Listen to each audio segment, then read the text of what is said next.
C'est en juin dernier que Carcassonne-Aglo avait lancé sa grande consultation citoyenne sur les 81 communes de son territoire pour la révision du SCOT, le schéma de cohérence territoriale.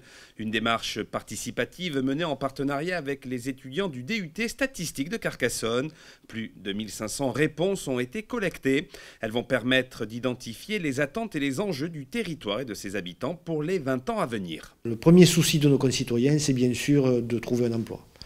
Pour leurs enfants, pour leurs voisins ou pour leur famille, c'est développer économiquement ce territoire pour qu'il puisse offrir un emploi à chaque personne qui y vit.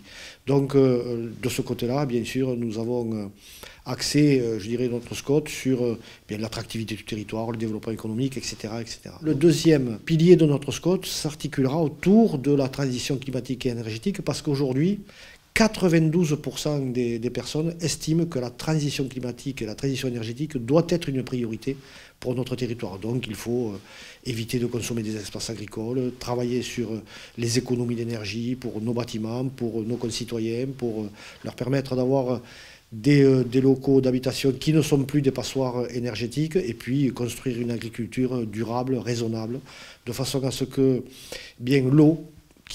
l'eau sera, je dirais, le bien le plus précieux dans les 20 ou 30 ans à venir. On le voit, il y a de moins en moins de disponibilité pour l'eau potable, pour l'eau d'irrigation. Autre pilier important, c'est le pilier, je dirais, de la proximité. Alors la proximité, c'est amener le service public au plus proche de nos concitoyens, donc c'est les services à la personne, c'est, je dirais, tout ce que représente aujourd'hui le CIAS au niveau de Carcassonne-Aglo, mais ça va au-delà, c'est aussi travailler sur la désertification médicale, c'est travailler sur la sécurité de nos concitoyens. Alors la sécurité, je dirais, chaque maire a sa responsabilité sur la sécurité de ses concitoyens, mais je dirais qu'avec une coopération intercommunale, nous pourrions amener dans des petites communes ou des très petites communes une sécurisation avec peut-être une mutualisation de la police. Les grands objectifs du SCOT ont été validés en septembre dernier lors de la séance du Conseil communautaire.